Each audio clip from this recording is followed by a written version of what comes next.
Grêmio 1, Sportivo Luquenho 0. Vitória nesse último jogo da fase de grupos da Sul-Americana, mas que não foi o suficiente para a gente passar em primeiro.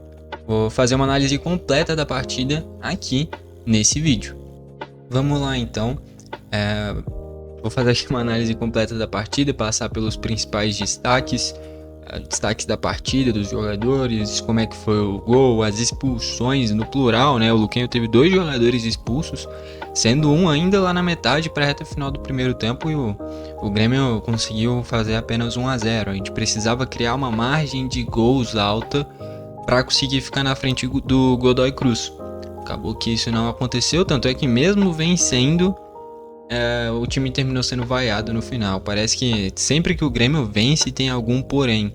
E não é que a gente tá pegando no pé, mas é porque de fato o desempenho do Grêmio é muito abaixo do que deveria ser para uma equipe do tamanho do Grêmio, né? Tanto é que contra o Bahia, o porém do time ter se retrancado feito um timeco, time pequeno, a postura do Grêmio. Em determinados momentos, beleza, um final de campeonato, tudo bem, mas um jogo comum de Brasileirão você ter uma postura assim, mostra o quão desesperado você tá. E aqui contra o Luquem é a mesma coisa, o Grêmio vence, mas não consegue criar uma margem alta contra uma equipe fraca, né? Se a gente olha pro grupo do Grêmio, eu fiz a análise aqui, eu já tô entrando muito na análise, né? Então, eu fiz uma análise do grupo, né? Do grupo do Grêmio antes de começar. Quem quiser é só voltar um pouquinho aí no canal que vai encontrar, tá bom? Sem mais enrolação, vamos aqui primeiro falar como é que foram o gol, como é que foi o gol e as expulsões. Só antes, eu queria destacar o seguinte, uma recomendação para você que está assistindo o vídeo. Eu separei uma camisa retrô do Grêmio de 1994. Na época que a Coca-Cola, né? A Coca-Cola, logicamente, ela é vermelha. Mas para ser patrocinadora do Grêmio, ela ficou preta, né? Preta com branco. É uma camisa muito bonita, é retrô, é muito difícil de se encontrar. Separei ela, deixei o link aí embaixo para caso alguém queira. Tanto na descrição, tanto nos comentários. Tá bom? Vamos lá primeiro falar como é que foi o gol da partida. E essa é uma notícia muito boa. Gol do Riquelme. O Riquelme que jogou ontem. Ontem não, né? Ontem foi esse jogo do Grêmio contra o Luquenho. Antes de ontem, né? Um dia antes do jogo. Contra o Atlético Goianiense pelo Brasileirão Sub-20. E menos de 24 horas depois estava jogando de novo. E ele já aparece aí fazendo esse gol. O Riquelme, que já tinha aparecido na copinha do ano passado, apareceu de novo nessa daqui. Nesse ano ele era mais importante para a equipe. Ano passado ele era um reserva, vindo geralmente no segundo tempo. E nesse ano ele foi importante. Ele e o Alisson que já está tendo oportunidade no profissional, foram destaques do Grêmio na copinha, por exemplo. O Thiaguinho também, o próprio Jardiel também, né? Que entrou no segundo tempo. E o Riquelme tendo oportunidades. O Riquelme é muito habilidoso, né? E, enfim, daqui a pouco a gente vai passar individualmente o desempenho de cada um. Mas enfim, o gol do Riquelme surge da seguinte forma: uma jogada do Pavon pela direita, ele chega na linha de fundo, cruzou para trás e o Riquelme chega muito bem, tirando do goleiro do Luquenho, que era o terceiro goleiro do Luquenho, né? Os dois principais estavam como desfalques e o cara fez um absurdo, com certeza o melhor jogo da vida dele. Até porque se foi o segundo, né? Foi só o segundo do jogo do cara e ele faz uma atuação espetacular assim. E que nem eu tinha comentado na análise do grupo, que eu já postei aqui, já deve ter uns 3 meses por aí, talvez até mais, desse grupo do Grêmio. O Grêmio pegou 3 equipes medianas nos seus países. O Luquenho, eu tinha comentado, uma equipe mediana do Paraguai e vive um momento ruim ainda. Hoje o Luquenho é uma das piores equipes do Paraguai. Pegou o Atlético Grau, que é uma equipe mediana do Peru, e fez uma fase de grupos boa até, porque o Grau deu trabalho pro Grêmio na Arena, o Grau empatou com o Grêmio lá no Peru, e o Grau empatou com o Godoy lá na Argentina, então o Grau não à toa ficou até na frente do Luquenho, algo que me surpreendeu, porque o Grêmio era disparado a melhor equipe do grupo, logo em sequência vinha o Godoy, e o Luquenho poderia ser essa surpresa, sendo uma terceira força.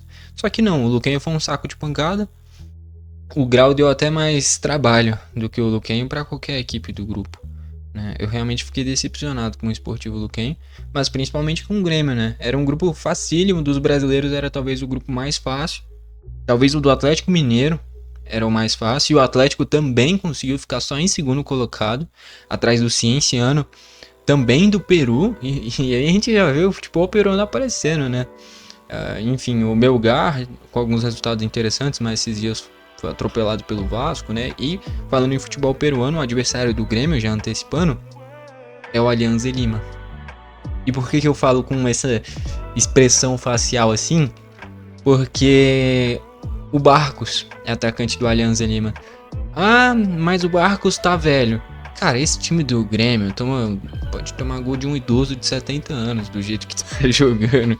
Então, pô, e o Barcos fez uma Libertadores boa, sempre revezando entre Barcos e Guerreiro. São dois atacantes muito experientes, mas que são muito, no auge deles, muito acima da média. Tanto o Guerreiro quanto o Barcos, né? Não à toa o Barcos ficou em um período muito difícil do Grêmio, né? 2014, 2013. E foi importante pro Grêmio nesse período, não à toa, na época se tornou um dos artilheiros da arena, né? Então, é um cara que é muito identificado com o Grêmio, não à toa o jogo do Grêmio contra o Atlético Grau lá no Peru, o Barcos foi assistir. Então vai ser com certeza um reencontro especial pro Barcos, né? E vai ser um confronto difícil. Então já falei como é que foi o gol do Riquelme e as expulsões. A primeira expulsão ali do Vera, o meio campista do Luquenho, o Natan Pescador. E aí eu já quero destacar o seguinte, já embalar no seguinte também. Eu acho difícil, eu diria que, por exemplo, na última análise que eu fiz da vitória contra o Bahia, eu diria que no máximo 2 pessoas assistiram até o final. Mas eu entendo, são análises compridas, eu faço uma análise literalmente completa. E aí já ficou o aviso, aproveitar que eu tô no início do vídeo, quando eu chegar lá pro final quase ninguém mais tá aqui, faz parte. Hoje em dia as pessoas têm muita dificuldade de assistir algo mais longo, é tudo shorts, TikTok de 20, 30 segundos, já vai pro próximo. E eu gosto de fazer vídeos mais detalhados, uma análise mais profunda, só assim a gente chega em conclusões boas de verdade, né? E eu até postei um corte e eu fui muito bem nisso, porque eu postei aqui um corte pra não falar que eu tô mentindo agora. É o último vídeo postado, inclusive. Que o Grêmio precisava jogar com 3 zagueiros. Cara, o vídeo teve o quê? 4 visualizações, sei lá, quando eu tô fazendo esse vídeo. Mas parece que o Mano Menezes foi um deles. Logicamente não, né? Mas poderia ser, né? Mas não. E o Grêmio jogou com 3 zagueiros agora contra o Luquenho, né? A gente olha aqui, Gustavo Martins, Gemerson e Vieri. Ah, mas tá uma linha de 4 defensores. Na teoria. Na prática, era o Martins o zagueiro pela direita, o Gemerson o zagueiro da sobra, o Vieri o zagueiro da esquerda e o Pavon fazendo a ala direita, que é o que eu mais destaquei naquele vídeo. É aí que a gente vai extrair coisas boas do Pavon. Eu sei que vai ter gente criticando o Pavon por esse jogo, porque é natural pegar no pé dele. Mas se você reparar, sempre que ele ficou apenas aberto pela direita fazendo esse corredor, ele foi muito bem. O lance bizarro dele foi quando ele veio para a esquerda e deu um passe ridículo pro Cristaldo e deu contra-ataque pro Luquenho. Só não terminou em algo perigoso porque o Luquenho é horrível e ainda tinha um monte de jogador a menos expulso. Mas o Pavon fazendo uma ala direita ele vai agregar muito, porque é um cara que chega na linha de fundo, é um cara que cruza relativamente mais ou menos, não vou falar bem porque teve cada escanteio ruim dele, cobrança de escanteio feia que chega... Deu uma tristeza só de ver ele cobrar esse escanteio. Mas é um cara que é um atacante de origem, então ele tem essa qualidade. Quando a gente tira a responsabilidade do drible e do desequilíbrio do Pavon e puxa ele para explorar a vontade, a garra e compensar com essa energia que ele tem, ele vai render. Então eu acho que a gente consegue tirar coisas boas desse jogo. Lógico, a gente queria um resultado muito melhor, mas 3 zagueiros, para mim, com o Mano Menezes é a única forma de dar certo. E eu comentei na análise daquele jogo. Se trocar o Mano Menezes e vir um técnico que produza um jogo melhor, que o Grêmio tenha mais a bola, troque passe, pode dar certo uma linha de 4 defensores padrão, que é o mais natural. Agora, com o Mano Menezes, com esse estilo de jogo, principalmente pensando em se defender e não tomar gol, você vai potencializar todo mundo com 3 zagueiros, porque o sistema defensivo vai ter mais gente nesse setor, você vai dar liberdade para os meio-campistas, você vai explorar o máximo possível do Pavon, porque você vai tirar a sobrecarga dele em cima de fazer o drible, fazer a jogada, ir para a finalização. Quando o Pavon joga de ponta, ele tá ali para driblar e finalizar. E o chute dele, a tomada de decisão dele vem sendo horrível. Se ele joga de ala direita, ainda mais agora o Grêmio com os 3 laterais direitos machucados, né? Tanto o João Pedro, o João Lucas e o Igor, o Pavon vai render, porque você não coloca mais essa responsabilidade toda nele. foi o que aconteceu com o Felipe Anderson no Palmeiras. Eu dei o exemplo naquele vídeo. E eu acho que o Pavão pode fazer exatamente a mesma coisa. Tá? O Pavão não é nenhum gênio. Talvez a gente poderia esperar isso do Pavão do Boca Juniors, do Pavão que jogou a Copa de 2018 pela Argentina, até como titular em alguns momentos.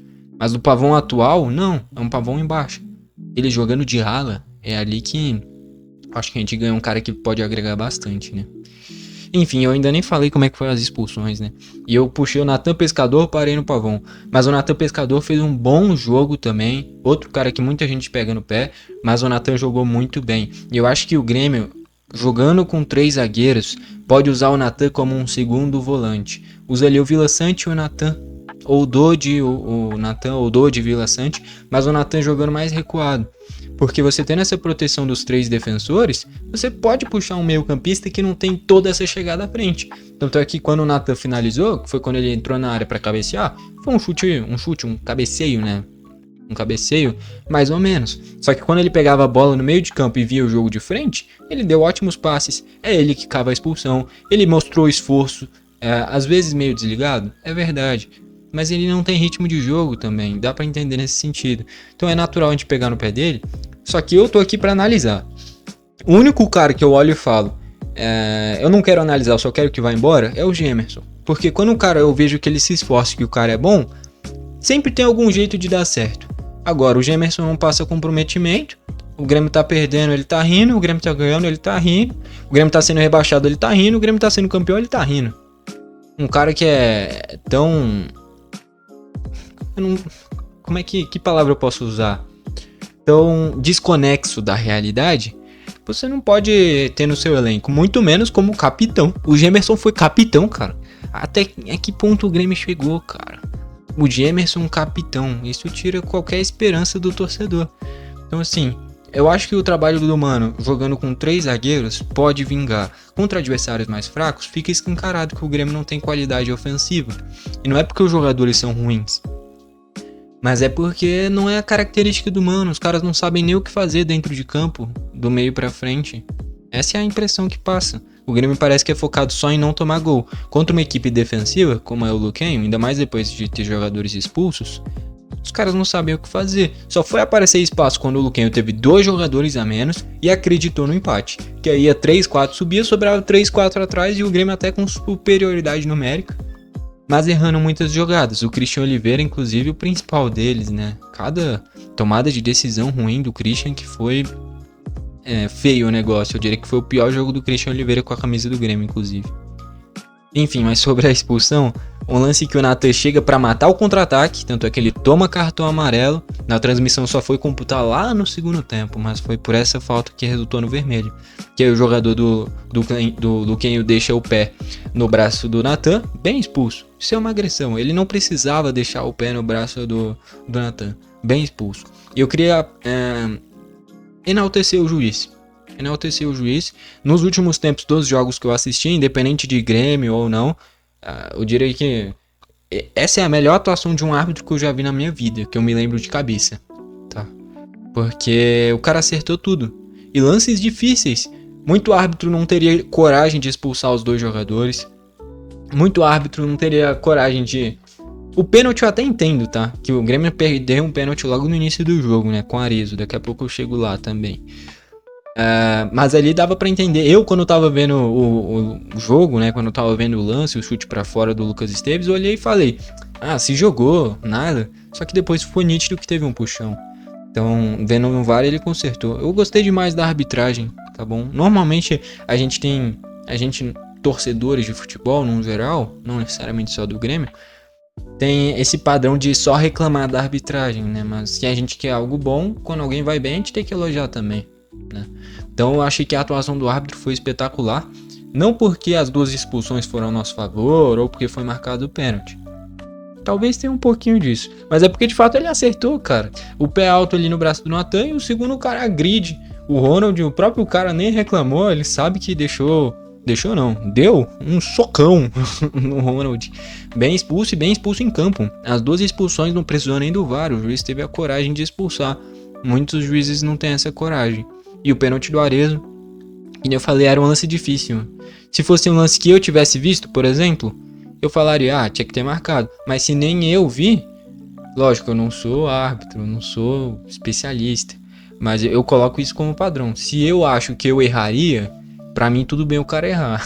O problema é quando eu olho e falo, porra, até eu acertava e o cara errar, né? Que é o que acontece no Brasileirão. Mas enfim, o árbitro foi muito bem. Vamos para as análises individuais agora.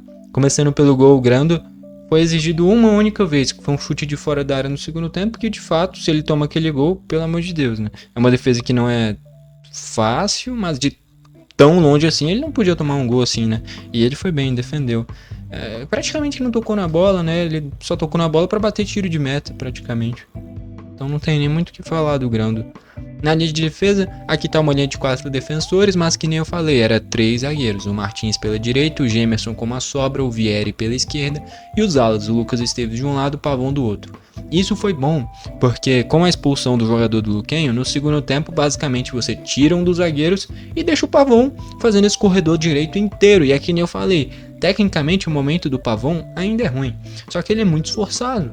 Então ele vai compensar nisso, tanto é que se a gente olhar para brechas defensivas do Pavão, nenhuma. Tudo bem, o adversário era horrível, ainda mais com jogadores expulsos, não tinha nem o que explorar por lá. Mas o Pavão recompunha bem, chegava bem ao ataque, não à toa ele deu uma assistência. E para mim, hoje, o Pavão pode sim ser titular do Grêmio como um ala direita. A questão é que o Christian Oliveira tem uma característica muito parecida, né? E eu não sei até que ponto faria sentido você usar o Pavão e o Christian Oliveira juntos, né? Enfim, eu não sei como é que o Mano vai gerir isso. O que eu espero é que ele mantenha 3 zagueiros. Mas 3 zagueiros é defensivo. Beleza, amanhã no sábado tem a final da Champions, Inter de Milão e PSG. Os dois jogam com 3 zagueiros. A Inter muito claramente 3 zagueiros. O PSG às vezes puxa o Nuno Mendes para jogar na linha de 3 zagueiros, ali junto com o Pátio, o Marquinhos, às vezes joga o Beraldo também. Então assim, é muito raso a gente falar que 3 zagueiros é um esquema defensivo. Que nem eu falei do PSG, o PSG depois do Barcelona tem o futebol mais vistoso do mundo. E a Inter de Milão eliminou o próprio Barcelona jogando com 3 zagueiros. O Palmeiras, muitas vezes 3 zagueiros. Não necessariamente 3 zagueiros, né? Mas 3 caras fazendo a linha defensiva. Quem tá jogando como esse terceiro zagueiro agora é o Giai no Palmeiras, né? Inclusive, a análise de Palmeiras e Flamengo, né? Que teve no Brasileirão na última rodada, eu fiz no 21 Futebol Clube, pra caso alguém queira. Então assim, já fica essa recomendação, né? Então assim, o Grêmio tem que jogar com 3 zagueiros. Enquanto o Mano Menezes for o técnico do Grêmio, a única forma que eu enxergo do Grêmio poder dar certo com o Mano Menezes é com 3 zagueiros. Mas é muito defensivo. O Mano Menezes é defensivo. Você tendo 3 zagueiros, os caras do meio pra frente pelo menos têm mais tranquilidade para fazer as jogadas, porque eles sabem que vão ter alguém na sobra. Então é 3 zagueiros, não necessariamente esses, né? Uma coisa que a gente tem que destacar, que eu tenho que destacar, é que o Grêmio tem 3 zagueiros canhotos bons, que é o Kahneman, o Vieri e o Wagner Leonardo. E uma coisa ruim é que o Grêmio não tem nenhum zagueiro destro bom, né? Tem o Martins, dá pra usar o Martins, né? Só que o Gemerson não dá e o Rodrigo Eli morreu, parece, né? Pô, tá parado há 3 séculos, nunca mais volta. O Rodrigo Eli seria titular fácil nesse Grêmio atual. Infelizmente vem convivendo com problemas físicos. Tá se especulando nessas últimas horas o Adrielson. Eu acharia espetacular. Não porque ele é um gênio do futebol, mas é uma carência muito clara do Grêmio, um zagueiro destro. Tava se falando ainda do Romanha, zagueiro do São Lourenço, e aí é uma imposição física absurda. Eu não posso falar da qualidade técnica dele porque não assisti tanto do São Lourenço, mas no pouco que eu vi dava pra ver que era um cara que conseguia se empurrar muito nessa parte física. Tecnicamente só assistindo mesmo.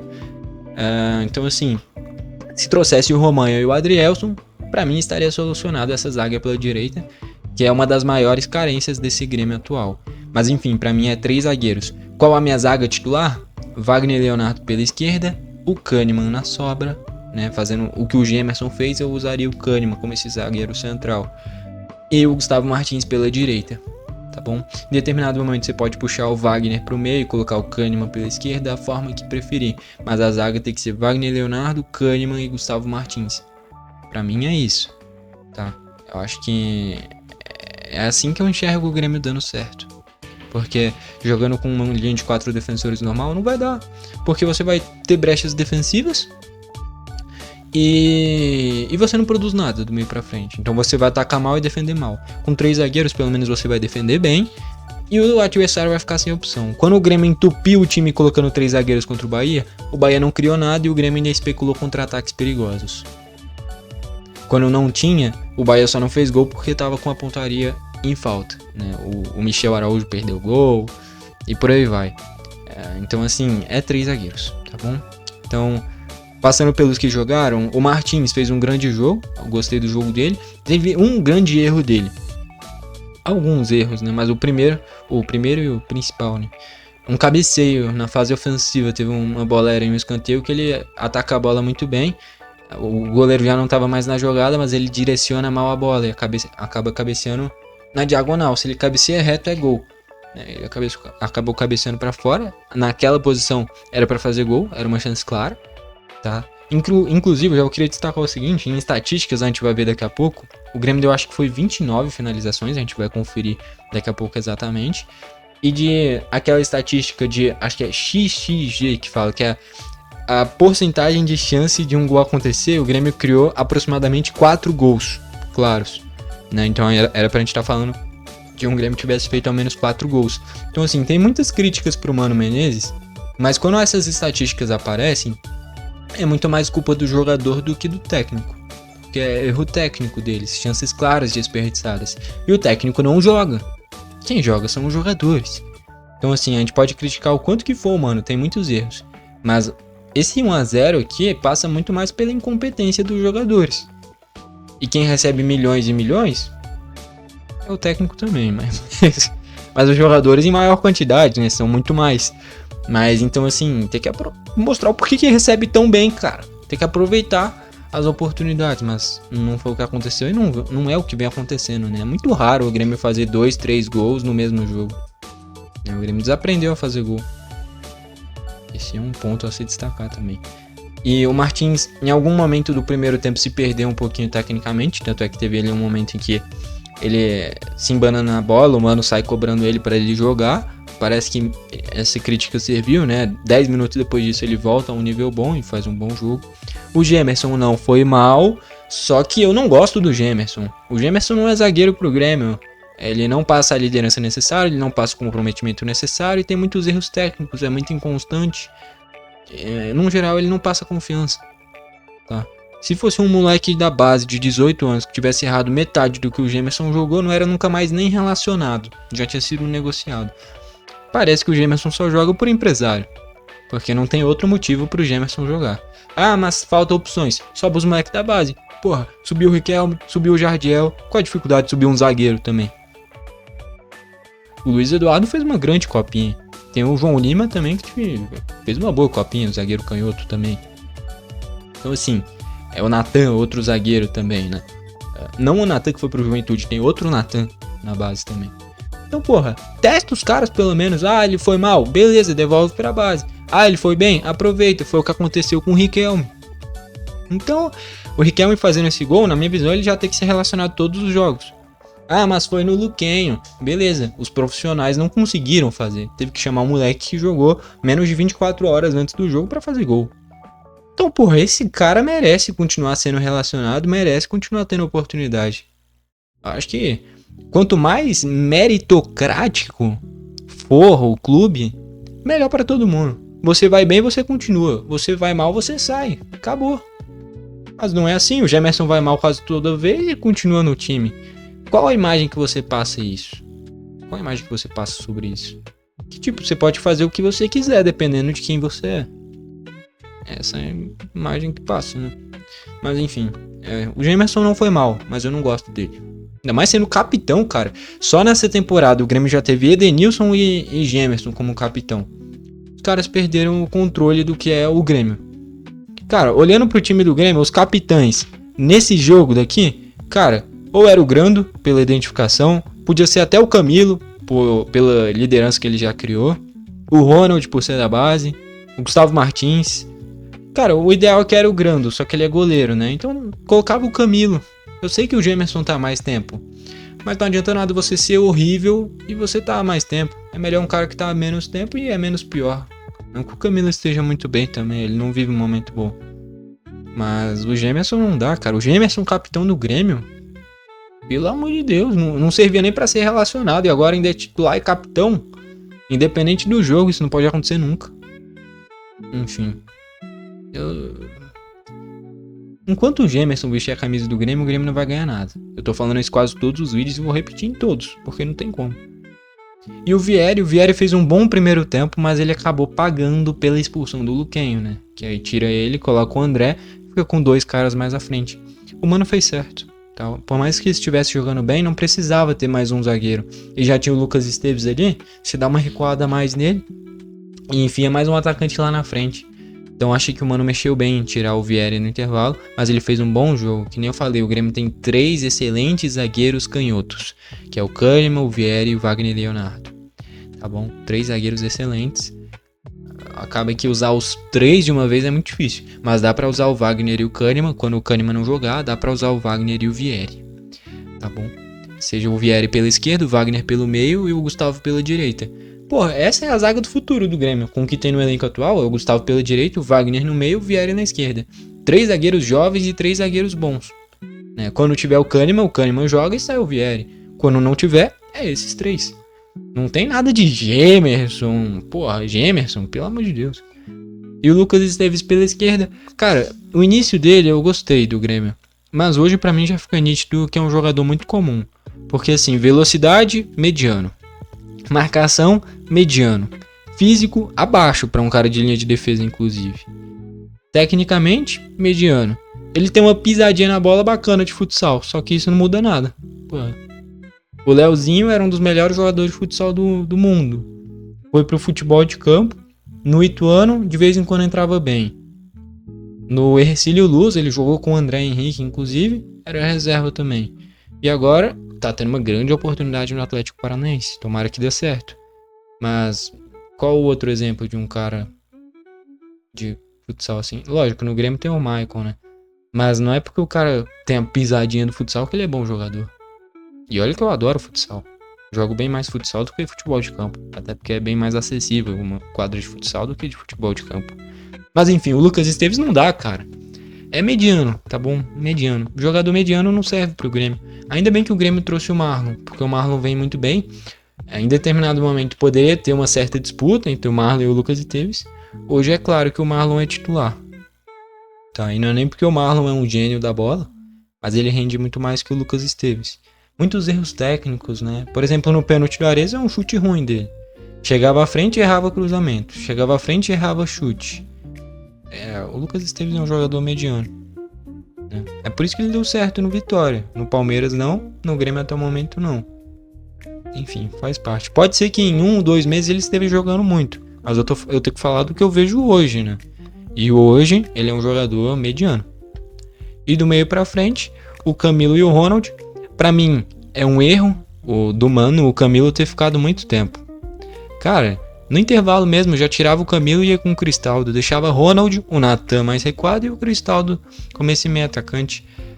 Que nem eu falei, o Natan sendo utilizado como um segundo volante, eu acho que ele pode render pra caramba, cara. Eu já tô falando isso. Acho que desde quando o Soares ainda tava no Grêmio. O Natan de segundo volante vai render. Ele como esse meia central, ele não tem essa chegada à frente, cara. O que a gente cobrou muito do Jean-Pierre, e aí eu não tô comparando o futebol dos dois, porque o Jean-Pierre no auge rendeu muito mais do que o Natan no Grêmio. Só que essa chegada à frente o Natan não tem, né? Ele tem essa qualidade no passe. E você cobrar essa chegada à frente de um cara que não tem toda essa chegada à frente, ele vai se queimar. Então assim, é segundo volante com 3 zagueiros. Usa 3 zagueiros, o Natan de segundo volante, ele vai render. Seja começando como titular, seja vindo do banco. É isso que eu enxergo, tá bom? E eu acho que o Mano demorou demais para tirar o Camilo. Não era jogo pro Camilo. Não era nem jogo para ir com Camilo e Ronald. Só precisava de um dos dois. A gente tá enfrentando uma equipe horrível. E olha que eu achava que o Luquenho ia dar trabalho antes do grupo começar. Só que não foi o que aconteceu. Tá? Então não precisava nem usar o Camilo no jogo. E não é porque ele é ruim, mas é porque não era a característica dele. O jogo não precisava de um volante de combate assim. Tá bom? Enfim, eu acho que em determinado momento o Camilo podia ser usado até numa linha de 3 zagueiros. Porque ele tem essa força física, tem uma saída de jogo interessante, né? Então, se tiver com escassez de opções, eu prefiro ver bem mais o Camilo improvisado de zagueiro do que o Gemerson no time. E do lado dele o Ronald, eu tava vendo, tem gente pegando no pé do Ronald, mas eu não achei que o Ronald foi mal, cara. Teve alguns passes que ele errou no primeiro tempo, mas com uma intenção muito boa. Lançamentos longos com ideias boas, mas que por um pouquinho mais de força ele errava, um pouquinho de direção. Mas, porra, é um moleque da base. Se a gente reclamar tanto assim do Ronald, é aí que vai dar motivo pro Gemerson jogar, pro Pavão jogar de atacante, como ele vinha muito mal todo jogo. Então, assim, tem que ter paciência com o cara da base. Se ele tá mal, deixa ele no banco e coloca ao longo do jogo. Mas esse era um jogo bom pro Ronald jogar. Assim como era um jogo bom pro Pavão, bom pro Vieri, bom pro Grando, pro Natan Pescador. O Mano acertou na utilização desses caras nesse jogo. Na minha visão, pelo menos. Então, assim, alguns erros técnicos do Ronald, mas ele já vem se tornando um cara importante pro Grêmio, muito pela versatilidade. Jogou de lateral direito recentemente, ganhou méritos para começar esse jogo, por exemplo, né? E eu achei que ele desenvolveu bem até as jogadas. Ele não é nenhum gênio, mas é um cara que se esforça, tem liderança e sempre se apresenta pro jogo. Acho que para grupo ele pode agregar. A gente não pode esperar um gênio da bola no Ronald, mas para compor elenco ele pode agregar sim. E o Natan Pescador mais à frente fez um grande jogo. Eu achei que o Natan foi um dos melhores jogadores do Grêmio, tá? Só que nem eu falei, ele não tem essa chegada tão boa à frente para um meio de criação. É por isso que eu tô falando. O Natan de segundo volante, ainda mais o Grêmio jogando com 3 zagueiros, ele vai render. Pelo menos essa é a forma que eu tô enxergando. Tá? Eu posso estar completamente errado, mas enquanto isso não for testado, eu tô certo. Na teoria eu tô certo. Enquanto não for testado, né? Mas eu queria ver o Natan de segundo volante. Aí como primeiro pode ser o Dodge, pode ser o Vila Sante. Lógico, é muito natural e Dodge e Vila Sante juntos. Mas eu acho que em determinado momento, nem que seja num segundo tempo, usar o Natan de segundo volante enquanto ainda tiver 3 zagueiros e o Cristal do Monsalve até quando voltar de lesão, que ele machucou, né? Como esse meio de criação, tá? E o Cristaldo fez um bom jogo vindo do banco. Daqui a pouco eu chego nos reservas que entraram. E veio de um bom jogo contra o Bahia também. Então o Cristaldo melhorou nesses últimos jogos, né? Enfim. Não muita coisa, mas alguns pontos ele melhorou. E mais aberto pelas pontas, o Pavon fazendo um ala direito, que nem eu falei, ele não jogou de ponta direita, ele jogou de ala direito, o Lucas Esteves na ala esquerda, o Aravena vindo muito pro meio para dar esse corredor pro Lucas Esteves. E primeiro o Pavon, cara, eu gostei demais do Pavon, eu achei que fez um grande jogo, fazendo esse ala direito. Os momentos que ele foi mal foi quando ele tava em outro lugar. Quando ele tava na ponta esquerda, quando ele tentou um passe mais avançado pro Cristaldo. Era um passe simples que ele errou, foi ridículo, inclusive, aquele passe. Mas o Pavão preso na lateral direita, fazendo esse corredor pela direita, tendo 3 zagueiros atrás dele, eu acho uma maravilha. Eu acho que ele vai render muito, assim. Eu não sei se o Christian Oliveira conseguiria fazer essa função, tá? Eu acho que a gente poderia tirar um pouquinho do potencial ofensivo do Christian Oliveira dessa forma. E é por isso que talvez o Pavão não seja titular já no próximo jogo. Mas, cara, eu gostei do Pavão. Acho que o Grêmio jogando com 3 zagueiros vai resgatar o futebol do Pavão. Tá bom? E eu achei que fez um bom jogo, não à toa ele deu uma assistência. E do outro lado, vindo pro meio, o Aravena. Uma outra jogada interessante, mas nada demais. O Aravena não fez um grande jogo, não. Mais à frente, o Arezzo. Cara, o pênalti do Arezzo é um negócio que não tem como não ficar revoltado, cara. O momento do Grêmio é ruim. É só ver o público. Não teve nem 6 mil pessoas direito. A arena cabe mais de 50 mil. Isso deixa claro que tem alguma coisa errada. E o mínimo que os caras têm que fazer é aproveitar as oportunidades. E aí o Arezzo bate um pênalti desse jeito, cara. Se você vai bater desse jeito, nem bate. Nem sai de casa, nem vai pro jogo. Fala que tá doente, que nem o Amuso e o Luan Cândido. Mas não bate um pênalti desse jeito, Cara, se o juiz apitou, o cara já saiu correndo e bateu rápido, ele tá ali só pra bater o pênalti. De qualquer jeito. Cara, o juiz apitou, olha pro goleiro. Sente a parada. Sente a cobrança de pênalti. Aproveita o momento, entende? Você pode perceber, quase todo jogador que o juiz apitou saiu pra bater de qualquer jeito tá desesperado. Quer bater de qualquer forma. Não tem nem como falar que era pressão, porque um joguinho desse, o cara sente... Quem sente a pressão em um estádio vazio jogando contra um time fraco desse, sente a pressão contra qualquer um. Só que assim, bater um pênalti desse jeito não dá, cara. Que nem eu falei, juiz apitou, não sai correndo. Respira. Escolhe o que você vai fazer. E aí bate. Parece que o cara nem pensou. Ele bateu pra onde o nariz estava apontado. De fato, o Arezzo vem perdendo muitos pontos, tá bom? Porque o momento do Bright White não é bom. Só que o do Arezzo consegue ser ainda pior. E ele não é ruim. Dá pra ver que o Arezzo é bom. Só que parece que ele não quer jogar. Essa é a impressão que passa. Vieram do banco o Cristaldo. O Cristaldo deu um passe em profundidade pro Pavon espetacular. Acaba que teve... o Lucas Esteves não conseguiu fechar tempo. Faltou um centroavante ali naquela hora também. Mas surgiu de um grande passe do Cristaldo, que ele já tinha dado um grande passe também no jogo contra o Bahia, que resultou no pênalti. Então assim, ele não vem sendo regular. Mas nos últimos 2 jogos ele mostrou essa pitada de genialidade que um camisa 10 precisa ter. Deu 2 grandes passes, um no jogo passado e um nesse contra o Luquenho. Acaba que um resultou em pênalti, nesse daqui não resultou em nada. Mas esse passe diferente... aconteceu. E foi um passe que eu olhando a jogada falei, não vai passar, a marcação tá ali. Só que o passe foi milimetricamente calculado, bem feito.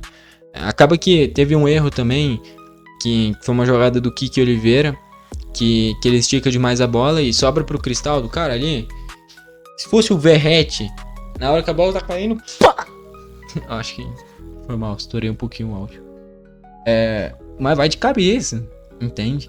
E ele tenta dominar, aí chuta de esquerda, e o Jardiel mal posicionado, a bola vai em cima do Jardiel. Caraca, eu vou até conferir se eu não estourei o áudio. Não, tá tranquilo. Peço até perdão, me empolguei aqui. Mas cara, chega de cabeça, entendeu? Faz o gol, independente do jeito ali, mas o ideal era de cabeça, né? E aí ele domina e o Jardiel tava na frente. E aí ele chuta em cima do Jardiel. Mas o Cristaldo deu essa pitada de genialidade de novo. E sobre o Jardiel agora, tendo oportunidade da base também, né? Ele já deveria ter tido oportunidade quando o Gustavo Nunes teve oportunidade lá no ano passado. Ele, o Alisson e o Gustavo Nunes arrebentaram na copinha. Arrebentaram no ano passado. O Jardiel foi o artilheiro da copinha e não jogou míseros 2 jogos no comando do Renato. E aí eu já quero destacar o seguinte: o momento do Grêmio é ruim, o técnico do Grêmio é ruim, tem que trazer o Renato de novo. Cara, eu tenho certeza que tem torcedor que já tá pensando isso. Mas pelo amor de Deus, cara, que carência é essa no Renato? Não existe só o Renato. Mas só dá certo com o Renato. Então, porra, as escolhas estão ruins. Se você perceber, quase todos os técnicos, depois da demissão do Renato, seja nessa... Demissão não. Acordo pra ele sair, né? Porque o Renato nunca é demitido. Às vezes merecia, mas não acontecia. Quase sempre depois vem um cara que é só por identificação.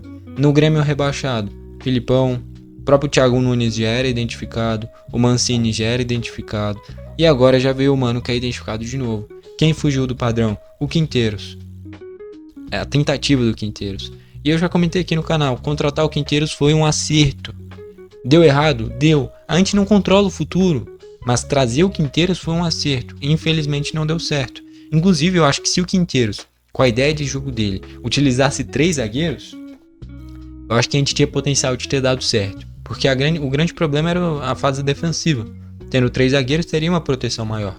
Lógico, não é colocando 3 zagueiros que tudo está resolvido, mas teria uma proteção maior. Só que ele não tentou isso, né? Esse pode ter sido um erro do Quinteiros não ter tentado isso. E a insistência no Gemerson, que é o que eu achei que o Mano ia resolver e parece que não. Mas o que vai fazer com o Gemerson? Afasta ele? Exatamente, afasta ele. Rescinde o contrato dele. Empresta ele, negocia ele. O importante é ele não pisar em campo com a camisa do Grêmio. Mas vai dar prejuízo financeiro. Cara, o tanto de jogador que o Grêmio já teve prejuízo financeiro, vai ser só mais um. E é melhor ter um prejuízo financeiro do que dentro de campo você perde a confiança da torcida, perde resultados, o time vai se complicando. Enfim. Sobre o Jardiel, foi injustiçado pelo Renato no ano passado. e merecia oportunidades, inclusive quando o Grêmio não tinha atacantes, quando tava o Diego Costa machucado, quando tava sem nenhum atacante, não usava o Jardiel. Improvisava algum jogador, usava o Cristaldo de falso 9, mas não dava oportunidade pro Jardiel. Então é um mérito do Mano ter dado essa oportunidade para ele. Uma outra jogada interessante, teve um cruzamento perfeito pro Christian Oliveira, só que o Kiki cabeceou para fora. Era para ter feito o gol naquele lance, cruzamento perfeito. Na hora eu até pensei que ele chutou, no replay deu para ver que ele claramente olhou pro Kiki quando ele cruzou. Mas estava mal posicionado na hora do chute do Cristaldo, né? Em cima dele. Merece minutagem. À frente do André, inclusive. O André... Cara, o André... É porque assim, o André claramente é um cara super gente boa. Só que... O cara é atacante, o cara não tem nem físico de jogador, não sabe correr, fica difícil, cara. Vamos passar na ordem aqui, ainda tem o Riquelme antes. Tá bom? Mas enfim, o Jardiel acho que tem que ser o terceiro reserva do Grêmio. Depois do Bright White e do Arezzo, é o Jardiel. Ah, mas se o Arezzo tiver muito mal, como é o caso, aí se o Jardiel estiver treinando bem, o Jardiel vira o reserva imediato. Ah, mas pagou milhões no Arezzo. Dane-se. O importante é rendimento, não valores. E ainda mais, se o cara é da base e ele jogar bem, aí que você vai ter um retorno financeiro. Enfim. E o Riquelme achei que jogou demais, entrou muito bem. Ele é um cara que joga centralizado, joga vindo da esquerda pro meio, se quiser joga pela direita, ele faz todas as funções do meio pra frente. Num desespero, taca ele de segundo volante também. Enfim, o Riquelme do meio pra frente é muito versátil e ele tem muita qualidade. Então dá pra explorar bastante ele, principalmente no segundo tempo dos jogos. Enfim, o André, que nem eu falei, cara, o André, tecnicamente ele não é ruim. Só que ele não tem físico de jogador, ainda mais de centroavante. E ele não sabe correr. Então assim, o cara não é rápido e não tem físico. Acabou. O cara tem que ser muito acima da média tecnicamente para ele não ser rápido e não ter físico e conseguir jogar no Grêmio. Até agora ele não mostrou isso. É um ou outro jogo, é um a cada 30 jogos que ele mostra que é bom. Aí ele fica parado 6 meses, volta, aí a gente reclama, aí ele faz um grande jogo, aí a gente fala, é bom jogador. Aí ele para 6 meses, aí ele deixa de jogar, aí vai indo. E não é nada. Então assim, eu não sei nem porque que o Grêmio contratou ele, em definitivo. E de novo, ele parece ser super gente boa. Só que eu tenho que analisar o futebol, né? E pra um centroavante, ele não tem físico. E aí você pode falar, mas é genética, ele não tem culpa. Cara, físico dá pra você aperfeiçoar. Se você querer mesmo, você treina, você melhora. Ainda mais você sendo jogador, com a rotina de jogador, com o quanto que tem esse esforço físico de jogador, com dinheiro de jogador, você contrata um personal. Se ele não tem a velocidade, ele tem que ter o físico. Só que hoje, até o momento, ele não tem nem o físico e nem a velocidade. Então ele não serve para usar pela ponta, porque ele não tem velocidade. E ele não serve para usar como 9, porque ele não tem o físico. A única forma de usar o André é quando o time tiver precisando do resultado, com um ou outro jogador a mais, você tira um jogador de defesa e coloca ele de segundo atacante, que foi o que o Mano fez. É a única forma de usar o André. Qualquer outra forma, usando ele de 9 não tem físico. Usando pela ponta não tem velocidade. Ele é quase que inútil. Então assim, só vai dar pra usar ele quando o adversário tiver com jogadores a menos totalmente fechadinho. Só que isso vai acontecer poucas vezes. Então o André vai jogar pouco ou vai jogar mal. Porque ou ele melhora o quesito velocidade, que ele parece que anda travado ainda, ou físico. Um dos dois ele precisa melhorar. Só que hoje não tem nenhum dos dois. E o Christian Oliveira foi uma decepção na partida. Porque ele poderia mudar o jogo, é um dos melhores jogadores do Grêmio na temporada, mas entrou muito mal. Muitos erros técnicos, chances de gol claras desperdiçadas, cabeceio para fora, debaixo do gol. Depois desse chute do Cristaldo em cima do Jardiel, que foi um lance bizarro, poderia até soltar a intro dos Trapalhões na hora. E sobra pro Christian, pra piorar, ele isola a bola, parece que até saiu da arena, de tão longe que ele chutou. Então, entrou muito mal. E de novo, eu queria ver o Pavão de titular, de novo, como ala direita. Eu acho que ele pode render muito pro Grêmio assim. Só que ele jogando de ala direita, eu não sei onde o Christian Oliveira jogaria. Eu acho que puxando ele pra uma ponta esquerda, talvez seria a forma correta, né? O Pavão como ala direita, puxa o Christian pra ponta esquerda, igual o Amuso tá doente, sei lá. O Aravena não rende. Então usa o Christian Oliveira ali como um ponto esquerdo. Destaques do Luquinho, o goleiro. E só. Só o goleiro. O cara fez o melhor jogo da vida dele. De novo, que nem eu falei lá no início do vídeo. Porque foi o segundo jogo dele só também, né? Então é fácil ser o melhor jogo da vida dele. Mas foi um grande jogo mesmo. Fez grandes defesas, defendeu o pênalti, jogou demais. Foi o craque do jogo, o Mongelos, goleiro do Luquinho. Parece que tem só 24, 25 anos. Cara, dane-se. Por mim, o Grêmio poderia contratar. Se chegasse ali, o Luquinho pedisse no máximo 1,5 milhão, 2 milhões de reais, contrata. Esse tipo de cara que é uma promessa e que você vê potencial, contrata todos que for possível. Ah, mas ele vai ser o terceiro, quarto, quinto reserva. Dane-se. Você tá contratando um ativo. Você tá contratando um cara que pode se valorizar muito. É melhor você gastar 1, 2 milhões de reais num cara que pode valorizar muito do que você pagar de salário 1, 2 milhões de reais num cara que não vai te dar nenhum retorno financeiro. A não ser que ele renda muito dentro de campo, como foi o caso do Suárez. Só que o Grêmio teve vários outros casos, como o Felipe Viseu, Diego Tardelli, André Balada, que todo esse valor que você paga em um salário do cara, você poderia contratar uma promessa que rende milhões pro clube. Então, na minha visão, se chegasse no Luquinho, bate ali na porta do Luquinho, dá uma telefonada, e eles falassem, $500, $500 mil. Compra. Ah, mas já tem o Jorge, já tem o Grando, já tem o Volpe. Beleza, que ele seja o quarto reserva, mas é um cara que mostrou que tem potencial. Esse tipo de cara você tem que ter o máximo possível no seu elenco. Tá bom? Estatísticas, isso daqui é bizarro. Lembra muito, eu vi comentário em algum lugar e lembra muito mesmo. Eu não sei de onde que foi, mas eu tava vendo e comentaram. E é verdade, lembra muito que foi Palmeiras e Grêmio no ano passado que o Marquezinho fez o melhor jogo da vida dele. Só que dessa vez não foi o Marquezinho, foi o Mongelos que fez o melhor jogo da vida dele. 29 chutes do Grêmio, sendo 11 a gol. 10 deles pararam no Mongelos, um deles a cobrança de pênalti. E 29 finalizações, só um gol, é uma taxa de conversão ridícula, cara. E aí a gente pode criticar o que for o Mano Menezes. Isso daí é culpa dos jogadores. O que a gente pode criticar talvez no Mano é a escolha dos jogadores. Mas esse número aí é ridículo, cara. E é quase tudo na conta dos jogadores. A gente do futebol, que assiste futebol, tem a mania de... perdeu, culpa do técnico. Só que às vezes você pode trocar o técnico que for. Se continuar o jogador, não vai mudar nada. O técnico não joga. Então, 29 chutes, um gol, é muito mais na conta dos jogadores. Vai na conta do Arezzo, displicente. Vai na conta do Christian Oliveira, muito mal depois que entrou. E por aí vai. O Luquinho 3 chutes sendo um gol. Esse a gol foi um chute de muito longe para uma defesa do Grêmio. Posse de bola 70% do Grêmio, né? 71 a 29 do Luquinho. 524 passes do Grêmio, né? Mais do que o dobro do que o Luquinho, que deu 216. Precisão dos passes 88% do Grêmio. É um número baixo. Para quem teve 71% de posse de bola, é um número baixo. Normalmente, isso daí tá em 93%, 94%. Pode pegar qualquer outro jogo em um nível mais alto, você vai ver esse padrão. E no Luquinho, 66%. A cada 3 passes, eles erravam um. Faltas 12 do Grêmio tendo um amarelo, 12 do Luquinho tendo nenhum amarelo, só que 2 vermelhos.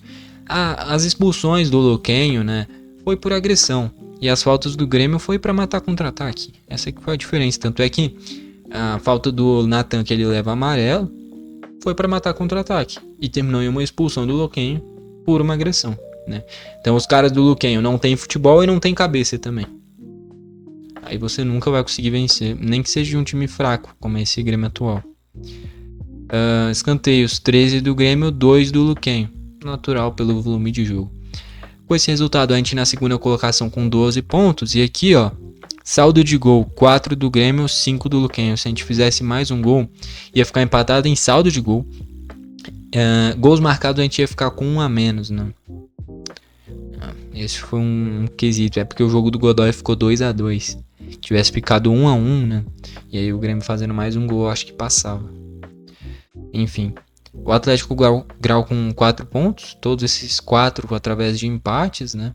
E o Luquinho 2 pontos também os dois através de empate. O grupo do Grêmio era ridiculamente fácil. A gente pegou uma equipe argentina em má fase, pegou uma equipe mediana do Peru e uma equipe mediana do Paraguai em má fase também, e conseguiu ficar em segundo. E aí agora vai jogar os playoffs da Sul-Americana contra o Alianza Lima, em que muito provavelmente o Grêmio vai tomar ou o gol do Barcos ou o gol do Guerreiro. Muito provavelmente. Principalmente do Barcos, ainda pela lei do ex. Porque do jeito que o Grêmio vem sendo de uns tempos pra cá, é isso que parece que vai acontecer. Enfim, vamos aí pra reta final do vídeo. Bom, deu pra analisar aí de forma completinha o jogo. Cara, eu acho que essa deve ser a análise mais completa que você vai ver em qualquer lugar. Desse Grêmio 1-0 pra cima do Luquenho. 50 minutos de análise, meu amigo. Eu chego, eu tô cansado, tá dando dor de cabeça, tá dando fome, tá dando sede, mas a análise tá feita, deu pra passar por tudo. Eu acho que principais destaques aqui da partida, tanto pontos positivos quanto negativos. Principal ponto positivo, eu acho que a gente encontrou a formação do Grêmio, que é 3 zagueiros. Esse é um dos pontos positivos. Outro ponto positivo, encontrou a posição do Pavão, fazendo a ala direita. Eu enxergo a nova função do Nathan, não sei se o Mano enxergou também, que é o Nathan de segundo volante, que eu já venho comentando aqui há um tempinho. Outro ponto positivo, o Riquelme, vindo muito bem do banco. Outro ponto positivo, o Mano Menezes dando minutagem pro Jardiel. Independente dele ter momentos bons, momentos ruins, o Mano ter dado minutagem é um acerto. Que mais? Pontos negativos agora. Christian Oliveira é muito mal vindo do banco. Minutagem excessiva do Camilo. Não precisava disso tudo. E aí não é uma crítica pro Camilo. É porque o jogo não era pra ele, né? O Grêmio precisava de criatividade do meio pra frente. O Camilo é um cara que pega a bola, toca pra alguém criar a jogada. A função dele é desarmar, marcar. Contra o Sportivo Luquenho você não precisa desse cara. Arezzo displicente. Outro ponto negativo. Já falei do Kiki Oliveira muito mal. O Aravena discreto, né? Eu poderia tranquilamente falar que o Aravena não jogou e muita gente ia acreditar, porque quase não tocou na bola. O que mais? Gemerson, e aí não é nem porque ele jogou mal, é porque o Gemerson é o Gemerson. E não pode jogar com a camisa do Grêmio, ainda mais sendo capitão. Pro Mano Menezes colocar o Gemerson de capitão, ele tem que estar muito desconexo do que vem acontecendo dentro de campo. Gemerson capitão, cara. No dia 29 de maio de 2025, o Gemerson foi capitão do Grêmio. Isso é inacreditável. É inacreditável. Gemerson capitão do Grêmio, cara. Enfim, no final das contas, eu acho que assim, a gente não tem que criar desespero no sentido de ir para os playoffs. O ponto ruim é, o futebol do Grêmio não impressiona ninguém, muito pelo contrário, é um futebol ruim. Até o momento sim. E a gente ter mais um mata-mata para aí sim chegar nas oitavas é um risco muito grande. Porque, porra, a gente hoje não consegue passar do CSA. Então, logicamente, a gente vai ter medo do Alianza Lima. E não é porque o Alianza Lima é um time brilhante. Mas, porra, se a gente tem medo até do CSA, cara, quem dirá do Alianza Lima? Entende? Então o Grêmio não passa confiança nenhuma hoje. E eu acho que assim, que nem eu já comentei, tem o último vídeo postado nesse momento, que é o corte, né? Que eu falei que o Grêmio precisava jogar com 3 zagueiros já na vitória contra o Bahia. E reafirmo, o Grêmio com o Mano Menezes só vai dar certo com 3 zagueiros. Tá? Então, para fechar, o principal ponto negativo, ineficiência ofensiva. 29 chutes, vocês fazem só um gol, é bizarro. E o principal ponto positivo, cara, é porque o Riquelme foi um ponto muito positivo. O Grêmio encontrou um reserva para ser uma fumaça no segundo tempo. E na minha visão, o principal ponto positivo é que encontrou o esquema. Que eu já tinha adiantado, porra. Quem assiste a análise aqui inteira tá à frente do tempo, cara. Acho que no geral é isso, né? É uma mistura de pontos positivos, mas o principal é um ponto negativo, porque o resultado final não foi alcançado e a gente ficou na segunda colocação. tá bom? Eu vou ter que beber uma água também, né? Porque eu cansei. Vamos encerrar aqui o vídeo, então. Gostou do vídeo, deixa o like. Não gostou, deixa o dislike. Não se esquece de se inscrever e ativar o sininho para o YouTube te mandar os vídeos novos. De novo, a recomendação da camisa retrô do Grêmio de 1994, que tem aquela da Coca-Cola, sem ser vermelha, logicamente, preto e branco. Tá aqui embaixo para caso alguém queira. Valeu e falou!